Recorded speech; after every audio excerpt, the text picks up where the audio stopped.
Hello students, today we are going to study about a poem written by Robert Frost, The Road Not Taken. So let's have a brief introduction about the poet Robert Frost. So he was born on 1874, San Francisco, USA, and he died in 1963, Boston, which is also in USA. His full name was Robert Lee Frost, and he was one of the most popular and respected American poets of the 20th century. Now, this poem, The Road Not Taken, is very relevant to our life and is very, very important for our life. The poet says that he was faced with the option of two paths in the woods. This is similar to the career options we have in life and choose one out of them. In this poem, the poet talks about a choice he has to make between the two roads.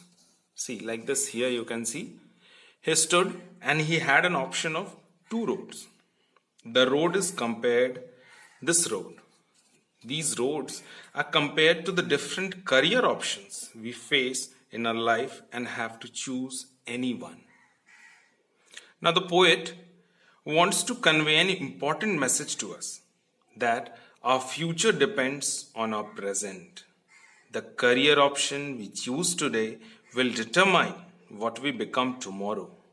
And we must be very careful as we do not get the privilege to go back on the option once left. So, if we choose this path, we will not have an option to come back and choose the other one. So, this is what poet wants to say, that the choice that we make has an impact on our future life. And if we make a wrong choice, we have to regret for it and can't go back. So here are some of the options here. You can see here that we can be a lawyer, singer, chartered accountant, doctor, teacher, cricketer, engineer, and a journalist. So after 10th or 12th, you pursue for any of those, or there are many more also. So suppose you choose to become a doctor, and after 5 to 6 years, you think, no, I should have become an engineer. So that is not possible. So here poet says that we should be very wise. We should be very wise while we are making our choices. We should be very wise. We must be very wise while we are making our choices. So let's see the poem line by line. Stanza 1. Two roads diverged in a yellow wood, and sorry, I could not travel both. And be one traveler, long I stood, and looked down, one as far as I could, to where it bent in the undergrowth. Now here diverged means separated and took a different direction. And undergrowth, that is dense growth of plants or bushes. And a traveler, many of you may be knowing, a person who is traveling or one who often. Here, yellow wood. Yellow wood means forest with decomposing leaves. The leaves which are wearing out and turned yellow in color. Now, what does it represent? This yellow wood. Yellow wood represents a world which is full of people, where people have been living for many years, so that the world is full of withering people. Now, what does withering people mean? Withering people means people who are older than the poet. So, here he says two roads diverged in a yellow wood. Two roads diverged in a yellow wood. And he says, sorry, I could not travel both.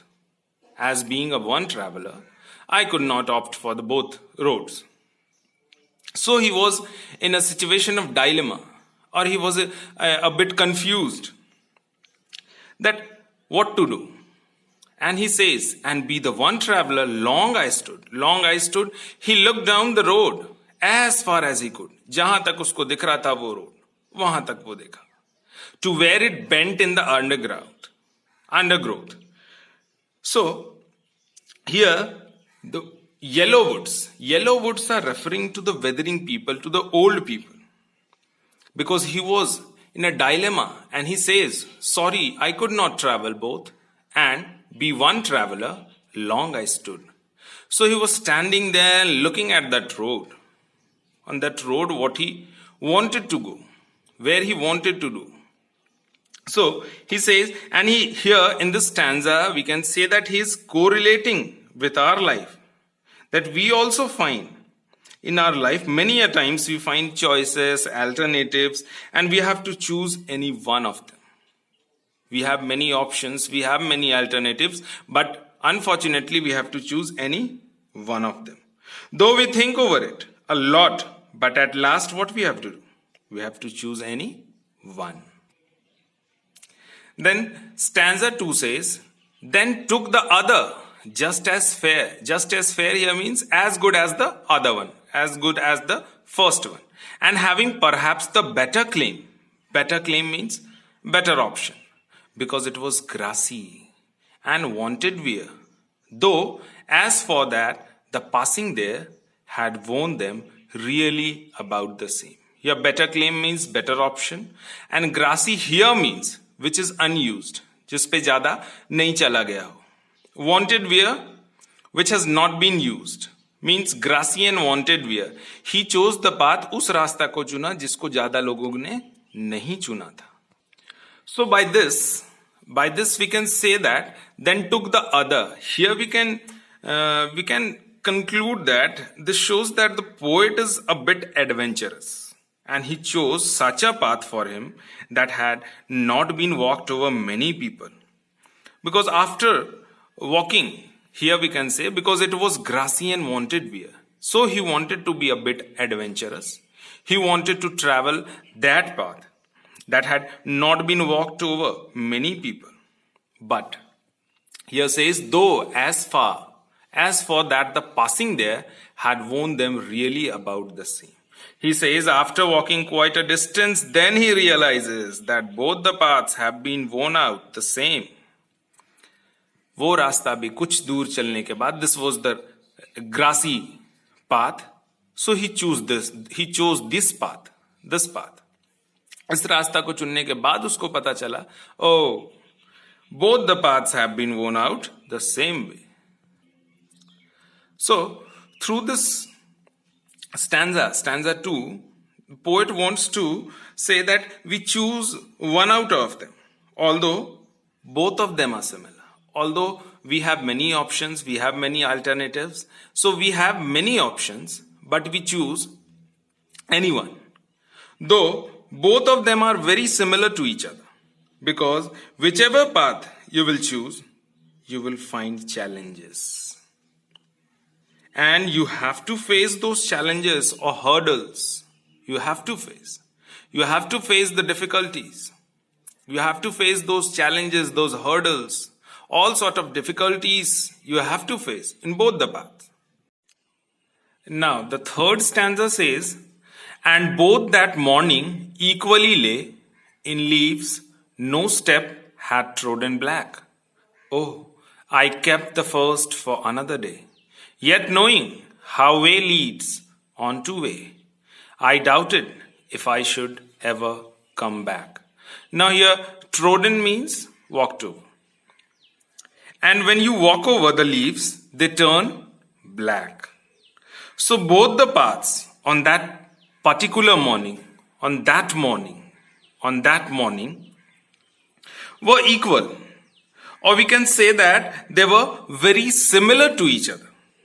Both the paths had leaves on them, and no one had stepped on those leaves. And we can say that they were still green in color. That means no one had walked on either of the paths. Both the paths were not walked by a many number of people. But poet thinks that today I'll take this path and keep the other for another day. Yet knowing, he says, yet the poet knew that how one way leads to the other. That means you cannot go back on the choice you have made. Here, if you choose one path, you will have two options. Again, you have to choose one option out of those two. So you can't go back on the other option. You can't go back on that other option. So the poet knew that how one way leads to the other. He knew, yet knowing how way leads on to way. Once you choose one path, again there will be a choice. Again you will have one choice. Again. And you are going to select one out of those two. So he wants to say that you don't have an option of selecting the path that you have left earlier. This path, this option is gone. You can't choose this path now, once you have chosen this path. Now in the fourth stanza we see, I shall be telling this with a sigh, somewhere ages and ages hence, two roads diverged in a wood, and I took the one less traveled by, and that has made all the difference. Here sigh means deep breath. Deep breath means ek rahat ki saans lena. So, poet is telling about the future, about his future. What is the impact of that choice he had made on his future? And in future, he will take a deep breath. He will be calm and composed. That I'll say that once upon a time, he says, somewhere ages and ages, in the future he will say, in future he will say, that two roads diverged in a wood, and I took the one less traveled by. So he is probably thinking of that in future he will take a deep breath, and I'll say that once upon a time I had reached such a point in my life where I had two options. The two roads in the wood, in the forest, and I choose the path which was less traveled by, which was traveled by the lesser number of people. And that choice had made me what I am today. And that has made all the difference. That is what? That has made all the difference, what I am today. So in our future, when we'll grow up, we'll be forced to say that when I was a student, when I was a child, when I was a kid, when I was young, I had two options in my life. And I chose that option which was not chosen by many number of people. And that choice had made me what I am today. So here, poet is giving a very strong message for all the students that we should be very wise. Students should be very wise while selecting those two roads here, like the poet was in a difficult situation. But he chose a very right path. Because in the last stanza he says, and that has made all the difference. Because I shall be telling with a sigh. Sigh means deep breath. Ek rahat ki saans leke wo bolega. And that has made all the difference. So this is what poet wants to say, that the choice that we make has an impact on our future life. The choice what we make today has an impact in our future life. So we should be very wise, very wise, very, very wise while we are making our choices. Because if we make a wrong choice, we have to regret for it. And we can't go back. So students, we should be very wise while selecting our career options. Now here, we are going to learn some of the literary devices used in the poem, The Road Not Taken. So first of all, let's discuss the rhyme scheme of the poem. The rhyme scheme is A, B, A, A, B. The rhyme scheme of the poem is A, B, A, A, B. Now why A, B and A, A, B? Because if we name wood as A and both as B, so here we can see that wood rhymes with stood and could, and both rhymes with growth. So if we name wood as A, so wood is rhyming with stood and could, and both with growth. So A, B and A, A, B. We'll find the same rhyme scheme throughout the poem. In stanza 2, we can see here again the same fair rhymes with where and there, and claim rhymes with same. So again the same thing. A, B, A, B. So rhyme scheme of the second stanza also A, B, A, B. In the third stanza also again we'll see the same thing. Lay rhymes with day and way, and black rhymes with back. So A, B, A, B. So again the rhyme scheme of the third stanza also is the same. A, B, A, B. Again the fourth stanza also will find the same. Sigh with I and by, and hence with difference. So again A, B, A, B. Now let's discuss about anaphora. Now what is anaphora? Anaphora is when same word is repeated at the start of two or more lines. So here we can see and is repeated over the second line also, the third line also, and the fourth line also. So and is anaphora. The repetition of and word is anaphora. Now two roads. And throughout the poem we can take it as a metaphor also, but symbolism is better because two roads symbolizes the two choices, the two options. Throughout the poem we'll read. Throughout the poem we see that two roads are the two options that we have in our life. So two roads here is a symbolism. Now in stanza 2 we can find alliteration also. Now what is alliteration? Alliteration is the repetition of a consonant sound at the start of two or more consecutive words. So here we can see wanted where. Wa sound is repeating. Wanted where. Wa. Here also though, that, the, there. So the sound is repeating. So it's an alliteration. Now personification.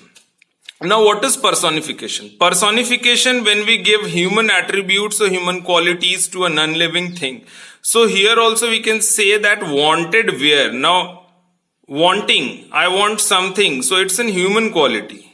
So it is given to that because it was grassy and wanted where. So human quality is given here, wanted. So we can say that wanted where is personification. In stanza 3rd we'll find again alliteration. First, for sound is repeating. So it's an alliteration. So thank you friends. Hope you have understood. Goodbye.